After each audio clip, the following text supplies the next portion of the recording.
who's running point on the formula issue at the White House? You mentioned the White House is involved. I mean, I at the White House, I don't know. I can find out for you and get you a person who's running point, but I don't have a person in name. It's just starving kids. I don't know. I'll get back to you. Joining me now to talk about that and other things, Bethany Mandel. She's the editor of Heroes of Liberty and author of the new children's book, which I would recommend, Rush Limbaugh and the First Amendment. Bethany, honestly, we'll get to the specifics of the baby formula shortage in just a moment, but if I had one word to describe this administration, it would honestly be cold. They never seem to take the temperature of the room well. Essentially, I thought you were going in another direction with cold. Yeah, no, I mean, that's exactly right. I would go cold in another direction. They just do not care. A month ago, this was put on their radars by a Democratic senator, Jack Reed, a Democrat out of Rhode Island. He wrote an open letter to the Biden administration and the FDA saying this is a major issue, and the Biden administration just punted. They were like, I'm sure it'll work out.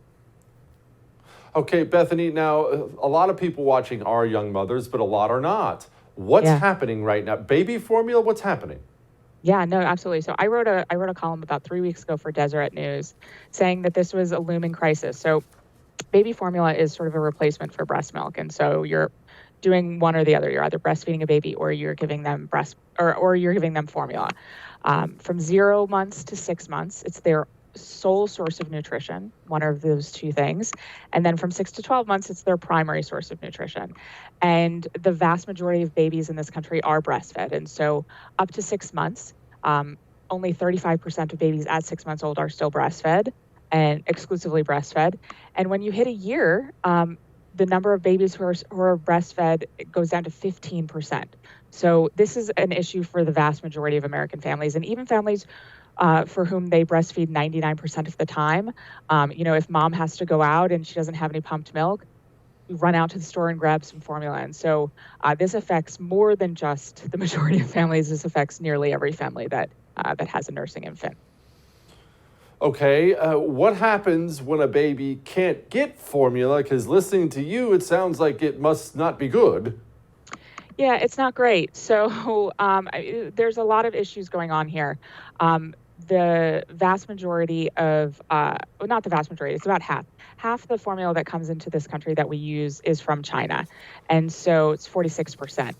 The other sort of domestic output, the biggest plant was shut down by the FDA in January because there was a bacterial infection that sickened half a dozen babies and 2 babies died. So it was no joke.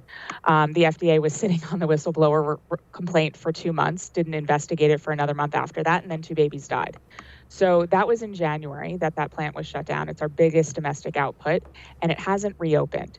The problem with closing that plant in particular is that it produces all the specialized formula that we produce domestically. And so babies who have milk allergies or soy allergies, who have special sort of needs that they need a specific kind of formula, that's the plant that most of those formulas are coming out of. And so, for the vast majority of American infants, they can sort of hop from one formula to another. And it's not like the store shelves are completely empty. You can see there are still some there.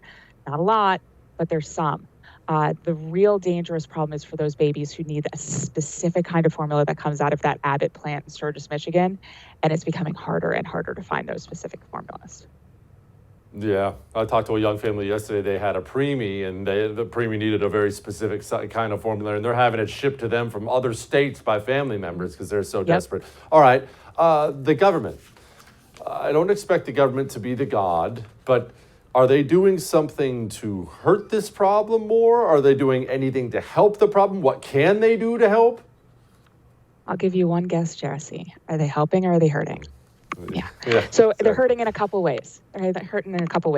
First of all, it's illegal to import perfectly good formula from Western European countries. So people have to sneak it in.